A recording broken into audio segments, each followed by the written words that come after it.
sore, baik, sehat. Oke, syukur ya Pak ya, Bapak dalam keadaan sehat. Semoga kita sehat selalu ya, agar kita bisa beraktivitas dengan baik dan Amin. juga bisa mengikuti program pendidikan guru penggerak ini. Ya. Oke, gimana Pak? Kemarin saya terima pesan dari Bapak, katanya pengen ngobrol karena ada sesuatu yang ingin Bapak refleksikan, ya Pak ya? Ya. Terima kasih Bu Ning. Ternyata pesan saya sudah sampai Ibu terima terkait yang merupakan salah satu ya kalau dibilang kegalauan atau kerisauan yang mungkin harus saya sampaikan. Mungkin orang yang tepat adalah Bu Nur Azizah ini. Seperti itu Ibu. Oke Pak, dari yang ingin Bapak sampaikan ini kira-kira apa nih yang mau disampaikan? Ya, baik. Saya hanya mau menyampaikan sih bagaimana bahwa mungkin ini merupakan refleksi kali ya. Ya. Pengalaman yang saya pernah alami, di mana saya kan nih guru bidang studi olahraga di SMA nih Bu. Nah, jadi kita itu di sekolahan kita itu selama ini belum pernah ada namanya ruangan khusus untuk olahraga. Kenapa itu dibutuhkan? Karena ya namanya alat-alat olahraga kita kan ada itu Bu, ya seperti bola, terus alat-alat untuk atletik, tenis meja, matras dan segala macamnya, ya selama masih ya bisa kita bilang berserak lah ya, artinya tidak satu tempat. Jadi kita tuh maunya sih adalah suatu ruangan khusus atau tempat tersendiri sehingga kita mau pakai alat itu mudah untuk diambil dan selesai digunakan juga bisa langsung dikembalikan. Kira-kira seperti itu, Bu. Nah, ini ada gitu. Oh, begitu ya, Pak ya. Kemudian kenapa sih peralatan olahraga itu harus Bapak pikirkan gitu? Apakah itu memang bagian dari tugas dan tanggung jawab Bapak? Ya. Alat-alat olahraga atau itu kan merupakan media untuk menunjang proses belajar mengajar kita untuk lebih efektif lagi ya. Dimana kan seperti bola ya ketika materinya misalnya permainan bola ya kita tentu harus bermain dong. Tidak olahraga ini kan tidak semata-mata harus teori saja, tetapi dan juga bukan hanya praktik aja. Jadi kombinasi antara kognitif dan psikomotornya itu ya harus dijalankan. Nah, kita menginginkan bahwa alat olahraga itu yang merupakan media untuk bisa kita gunakan dan anak-anak juga bisa memahami bahwa betapa pentingnya media pembelajaran khususnya alat-alat untuk olahraga kita gunakan gitu. Oke, jadi selama ini bagaimana Pak penyimpanan yang dilakukan oleh guru olahraga dengan peralatan tersebut? Ya, terima kasih Bu Nur. Nah, selama ini kita itu misalnya nih tenis meja itu kan besar sih Bu mejanya, matras juga, terus tiangnya misalnya untuk bola voli atau tiangnya untuk bulu tangkis itu ya tidak di dalam satu tempat. Yang misalnya bisa saja itu di lab biologi, yang matrasnya, yang tenis mejanya di lab fisika, yang tiangnya untuk ya tiang ya, karena itu memang terbuat dari besi itu ya di lapangan aja gitu. Nah, belum lagi kalau ibaratnya seperti bola ya, raket yang bahan-bahannya kecil itu di kantor guru. Nah, jadi agak ribet lah penyimpanan itu tidak ada gitu, sehingga terkadang anak-anak mau ambil alat harus ke sana, yang ini harus diambil ke sana. Ya anak-anak misalnya ini mau main, kami yang perempuan ya kami mau ambil bulu tangkis Pak, mau bermain bulu tangkis, nah ambilnya ke sana. Laki-laki Pak kami mau main bola futsal Pak, ambilnya ke sana. Nah kan dia tidak di dalam satu tempat gitu. pengembaliannya juga agak ribet gitu juga Ibu. Oke, jadi terkait dengan permasalahan seperti itu Pak, bagaimana tindakan yang dilakukan oleh guru olahraga untuk meminimalisir ya misalnya kehilangan atau rusak, karena kan alat ini tersimpannya tidak dalam satu tempat gitu ya. Itu kan mungkin kekhawatiran dari guru olahraga adalah bisa saja peralatan ini hilang ataupun rusak. Nah, jadi sebenarnya apa yang Bapak harapkan dengan keadaan seperti ini, Pak? Nah, di beberapa kali kita diskusi ya dengan pimpinan, kita menyampaikan bahwa alasannya adalah keterbatasan lahan. Nah, jadi juga keterbatasan dana.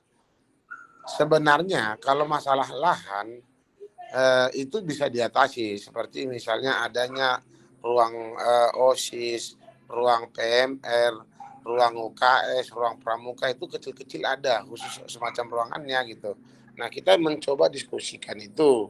Juga kita punya aula di sekolah itu, aula itu luas, ada sekitar berapa ya? Ada sekitar 20 lebih lebarnya, panjangnya juga 40 meter lebih. Aulanya besar, bisa menampung sekitar sebelum COVID sih kita adain di situ untuk main tenis meja O2SN tingkat SMA. Itu adalah satu ruangan khusus semacam ya dibangun sederhana aja sih. Nah, kita udah komunikasi dengan pimpinan, tetapi ya begitulah itu. Nah, jadi kita dari guru olahraga, kebetulan kan di sekolah itu saya ketua MGMP-nya itu SMA. Nah, kita ajak untuk ini yang junioran saya lagi kita gugah lagi, kita jelaskan karena kita baru-baru ini dapat itu alat olahraga lumayan banyak, sehingga kita pun kemarin sedikit agak ya biasa beda pendapat ya. Nah, karena alat itu kami mau kemanain seperti itu Ibu. Nah, akhirnya ya masih susah lah waktu itu diterima seperti itu. Oh, begitu ya Pak ya.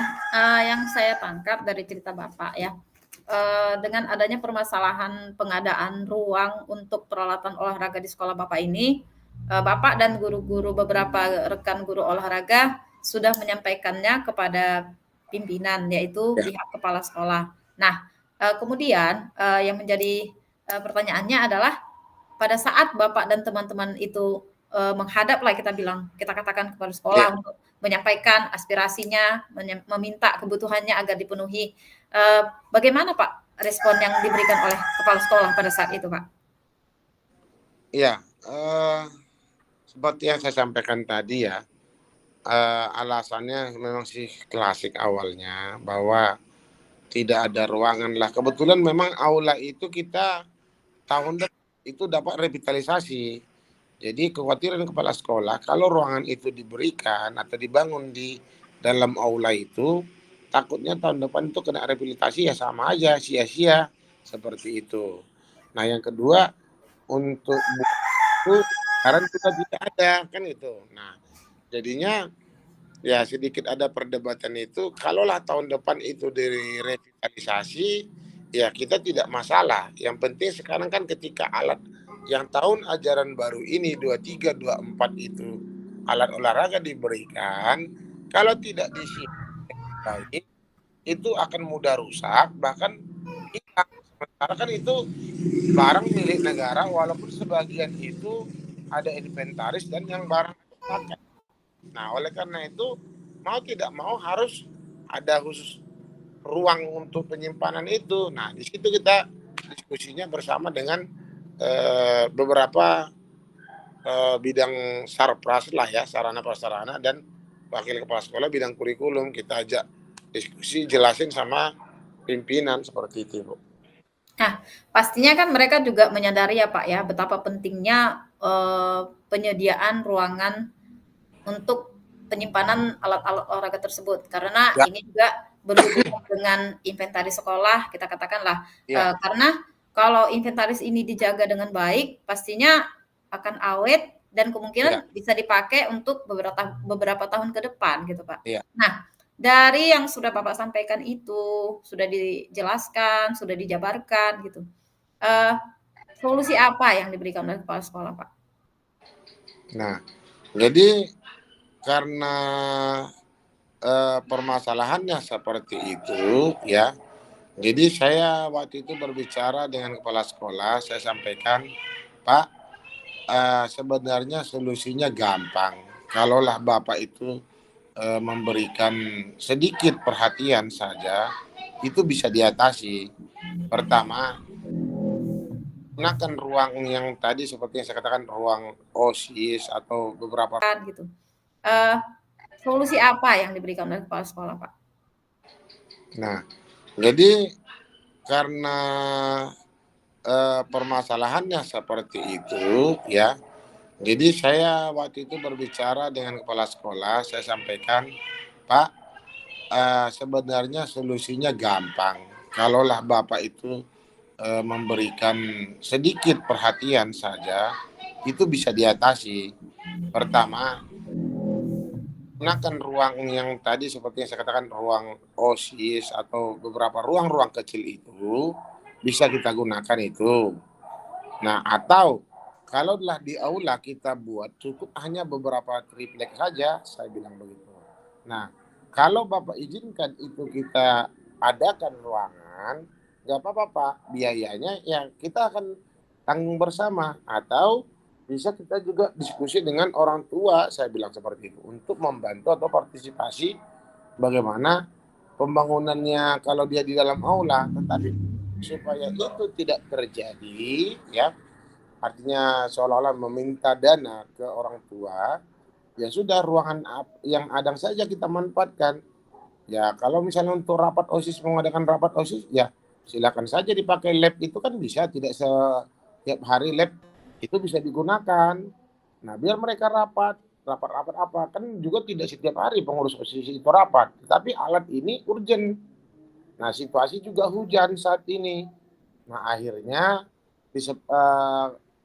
Sarpras juga menerima ide atau usulan kita, waktu itu lah ya mana mau digunakan gitu. Nah akhirnya disepakati ruang OSIS. Nah kerjasama dengan kesiswaan, karena itu kan ruangan mereka yang gunain, perlu dijelasin juga ke pihak OSIS, dijelasin seperti apa. Nah ya. Akhirnya dengan singkat ceritanya ruangan itu diberikan dan kita pun benahi, kita ya benahi lah ya, terus kita susun, kita tata dengan rapi alat-alat olahraga untuk kita simpan, bagaimana tata letaknya. Nah sehingga sekarang sudah anak-anak pun kalau mau pinjam bola dan kembalikan bola atau alat olahraga sesuai dengan materi pembelajaran, sudah simpel, sudah mudah, begitulah, tidak ada lagi kendala. Oke, oke Pak. Jadi yang saya pahami ya dari pembicaraan kita ini bahwa di sini saya melihat bahwa Bapak menyadari ya tugas dan tanggung jawab Bapak sebagai guru olahraga itu tidak hanya sebatas melaksanakan kegiatan belajar mengajar ya, melainkan Ya, juga Bapak ini terpanggil ya, terpanggil jiwanya untuk menjaga peralatan-peralatan yang biasa digunakan ya saat praktek agar awet dan aman gitu ya. Nah, ya, kemudian dengan adanya sikap kepala sekolah yang begitu, kalau saya ya, gambarkan sepertinya Bapak merasa ada konflik lah gitu ya, kayaknya kepala sekolah ini agak berubah, ada agak kurang respon atau kurang cepat tanggap gitu ya. ya, Kalau yang saya tangkap dari cerita Bapak tadi. Nah, yang menjadi pertanyaan saya gini, menurut Bapak seharusnya kepala sekolah itu bagaimana harus bersikap dalam menangani permasalahan seperti ini? ya. Harapan Pertama, Bapak lah gitu. Harapan Bapak gimana harusnya kepala sekolah ini harapan Bapak bagaimana sikapnya gitu, Pak? ya, harapan saya sih dari seorang pimpinan itu, ketika sudah menerima usulan atau dari anak buah ya atau bawahan, ya diterima dulu gitu. Nah ketika diterima, masukan itu, lalu kita duduk bersama atau rembukkan, bahas seperti apa. Nah, kalaulah nanti misalnya tentu kan tidak semua keputusan itu dapat memuaskan semua golongan ya tentunya Ibu ya. Nah, tetapi dengan artinya kita duduk bersama, kita diskusikan, kita carikan solusinya, tentu hal-hal yang kalaulah ada muncul masalah di kemudian hari itu bisa sama-sama kita tanggung jawabi begitu. Nah, harapan saya untuk kedepannya itu sih sebenarnya lebih respect lagi, lebih peduli lagi, atau lebih tanggap lagi. Karena walaupun misalnya tidak semua juga harus respect dan tanggap, tentu kalau mengingat yang namanya itu kepentingan sekolah dan kepentingan untuk anak didik dan kepentingan untuk proses belajar mengajar di sekolah itu ya silakan. Tapi kalau kecuali untuk kepentingan pribadi, golongan dan di luar itu ya tentu pimpinan juga tidak harus selalu respect untuk hal-hal itu di luar itu ya, tetapi harus berpihaknya seperti itu Ibu. Ya, oke Pak. Apa sih sebenarnya yang membuat Bapak merasa begitu bahwa kepala sekolah itu harusnya begini? Harapan saya kepala sekolah itu bijaksana. Atas dasar apa Pak? Misalnya apa nih yang membuat Bapak merasa seperti itu? Ya, karena memang saya merasa supaya demi terciptanya suasana pembelajaran yang menyenangkan ya, karena ya pembelajaran itu bisa berjalan baik, kurikulum itu bisa tercapai dengan baik, dan begitu juga dengan budaya, terjalinlah budaya positif di di tempat kerja atau di unit kerja. Oke Pak. Nah, kita gitu. Ya, dari pengalaman tersebut Pak, ada hal barukah atau inspirasi yang terbersit di hati Bapak untuk kegiatan pembelajaran yang akan Bapak lakukan di sekolah Pak? Ya, ada. Jadi dengannya seperti itu, saya juga bisa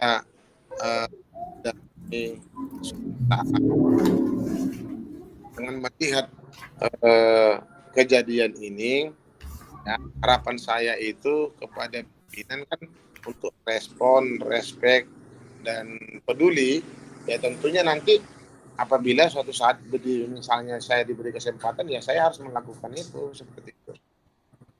Oke, baik Pak. Kemudian dari kejadian ini, adakah sesuatu yang Bapak jadi paham sehingga kedepannya akan berbuat seperti apa? Ya, saya inginkan itu untuk kedepannya itu ya. Mohon maaf Pak, speakernya. Ya, baik. Ya, tolong diulang Ibu pertanyaannya.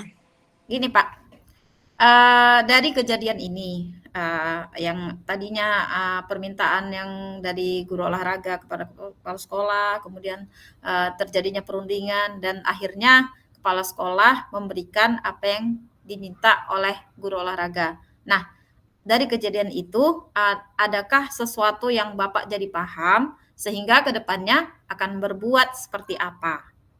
Ya, nah itu dia. Nah, prinsipnya sama saya sih peduli itu lebih peduli lagi lah, dan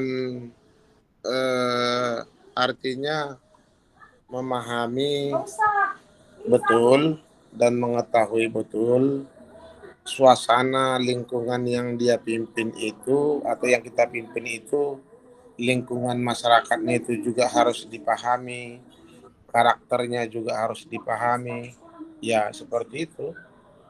Oke, berarti di sini dengan kata lain Bapak mengatakan bahwa antara guru, rekan sejawat, dan kepala sekolah itu harus memiliki komunikasi yang baik gitu ya Pak ya, dan saling memahami satu sama lain. Nah, kita ketika diberikan amanah oleh pimpinan atau atasan seperti ini, kita kan harus menjaganya dengan baik pula gitu ya Bapak ya. Nah, dari pernyataan Bapak tersebut, apa yang akan Bapak lakukan ke depannya agar hubungan dan amanah akan ruangan tersebut yang tadinya diminta itu bisa terjaga dengan baik, Pak?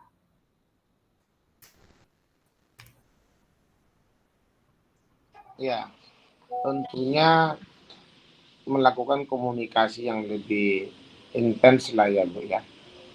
Ya juga merangkul teman-teman guru ya, walaupun tidak bisa artinya terpenuhi semua kebutuhan itu, tentu kan ada skala prioritas namanya.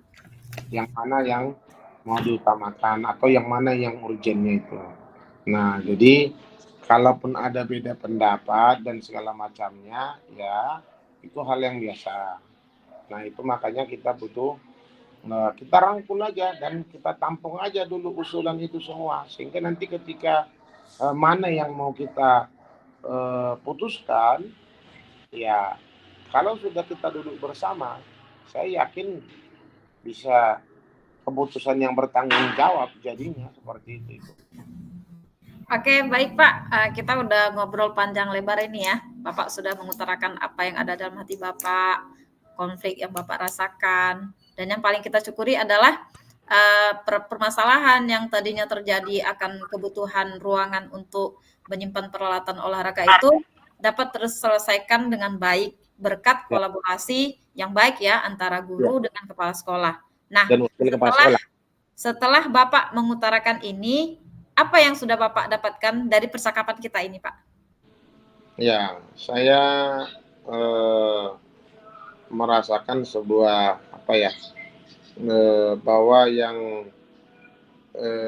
terpendam itu atau yang tersimpan selama ini tentu kan hal yang walaupun memang berhasil ruangan itu disetujui, ya tentu selama ini sih saya tidak pernah mengutarakan kemana-mana dan tidak pernah menyampaikan itu kemana saja, karena itu kan menjadi walaupun sebuah ya kebanggaan lah, kalau saya katakan itu bangga atau puas dapat itu terwujud. Nah, oleh karena itu ya saya merasakan bahwa dengan saya sampaikan ini, walaupun ini merupakan refleksi sebuah ide ataupun gagasan yang telah terlaksana, tercapai, ya saya juga merasa bangga lah atau puas, senang jadinya bisa menyampaikan ini kepada Bu Nur Azizah, telah menerima unek-unek saya seperti itu. Ya, baik Pak. Saya berharap ke depannya Bapak dan rekan-rekan guru sekolah Bapak itu dapat melakukan kolaborasi yang baik dan secara berkesinambungan ya Pak ya. Iya. Oke, terima kasih atas waktunya Pak. Selamat malam. Ya, selamat malam. Terima kasih Bu Nur Azizah.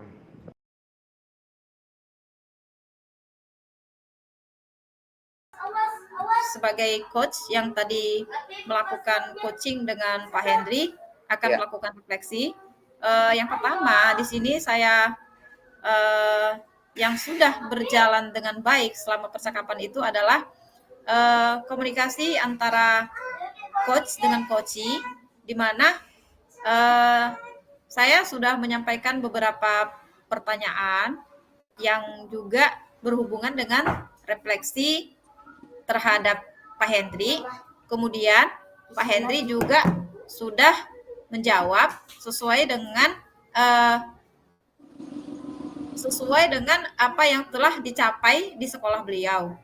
Kemudian yang masih perlu diperbaiki atau ditingkatkan adalah kemampuan saya ya sebagai coach, di mana sini saya harus lebih paham lagi untuk membuat pertanyaan yang lebih berbobot, kemudian dia terorganisir gitulah ya. Jadi dia tidak keluar dari materi yang sedang dibahas gitu. Kemudian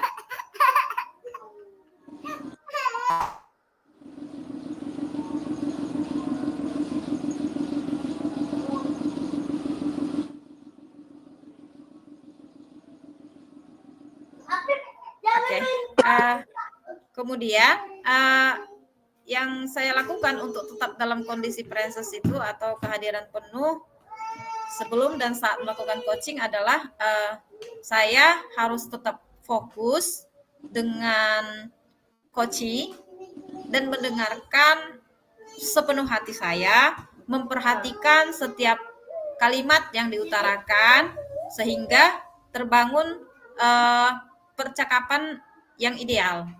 Kemudian untuk memperbaiki kemampuan saya dalam coaching selanjutnya adalah saya akan belajar lebih banyak lagi dan memperdalam pengetahuan tentang materi coaching ini. Gitu. Terima kasih Bu Nur Azizah. Ketika Bu Nur Azizah melakukan coaching kepada saya senang itu. Senangnya bahwa saya bisa mengutarakan yang merupakan juga kegalauan ataupun kerisauan walaupun memang telah berhasil atau tercapai. Nah, yang kedua saya juga senang kepada ibu menyampaikan, bertanya sama saya sehingga saya bisa dapat memberi jawaban dan menggali seperti apa selama ini ataupun sebelumnya. Saya juga bisa memahami intonasi bahasa dari Bu Nur Azizah, tegas, jelas dan tegas, mudah dipahami pertanyaan yang dari Bu Nur Azizah pada saat saya dilakukan coachingnya. Demikian.